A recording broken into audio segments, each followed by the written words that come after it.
Hello friends, this is Holmes, a first-time farmer over 50. Welcome to the homestead. So I just finished up another section of Silvopasture. I think it's about 1/10 of an acre. So I took a video of the other day before I started cleaning it up. I had cut up some trees that were remaining from my chop and drop that I did back in August of 2024.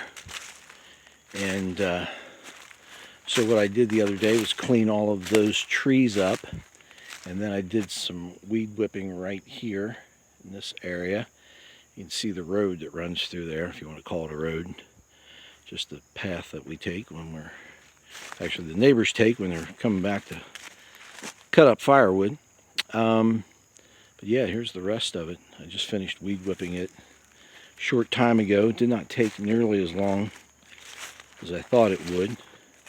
It's always a good thing. Fortunately, this area was quite sparse as far as what was growing on the ground.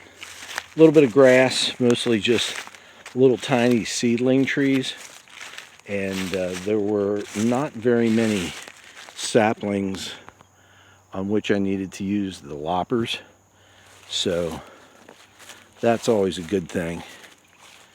If you can get most of it done, vast majority of it done with the weed whip, it goes a whole lot faster.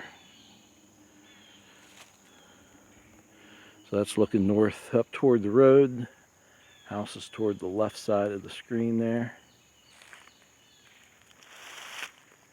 Now we're kind of looking east. That's downhill toward the wash, and you can probably see all the limbs and trunks of trees, branches, leaves, all that stuff that went in there.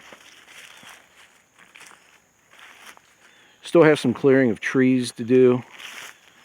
Like this maple right here, he's just too close to that oak tree. His branches are all caught up in there, and that's going to be a mess, so he needs to come out.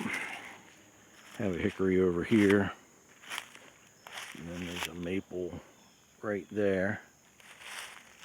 Now hickories, I don't like to cut down hickories, but there's a hickory right there. That bigger one right through there, that's also a hickory. So there's just plenty of them in this area, and this one just is taking up too much space of the canopy, so he's going to have to come out. This little maple right here is going to come out, and then that oak tree right there, that thin one, that's actually already dead, so just needs to be cut down, cut up, and tossed into the wash. You can see this big ash tree that's been dead for many, many years. That thing actually shifted a few days ago when I was here working. It was actually the main trunk there. It was on top of that stump, and the stump is pretty well rotted out, as well as the bottom part of that log. And I don't know what happened, but while I was working, I heard some movement, and I looked over and I saw that thing just kind of slide off of the trunk. So most of the tree did not move. It's still caught up in this dead maple tree right there, but the bottom shifted. It's kind of settled a little bit, maybe about a foot or so, foot and a half. But I had been cutting underneath it probably not more than a half an hour prior.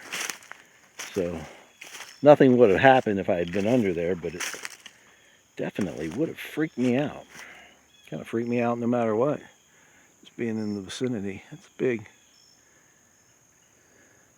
Both of those need to come down, that ash tree and then that maple, but that's going to be a tricky one. You have to cut the maple down and make sure you get out of the way before the ash pushes it over. So, we'll worry about that later. It's not hurting anything where it is. And let's see, this is where all those little sapling trees were. And then these oak branches, those will be cleared out eventually. So that's what we're looking at. So it turned out really well. Excited about having another area finished up. clear out some more of these trees, open this up, get some more silvopasture going. And then we continue up the valley and finish up the 6-acre project for 2025. So we appreciate you watching. Please hit like and subscribe and ring that bell. And we look forward to seeing you again in the future. But if not, we're going to see you in the pasture.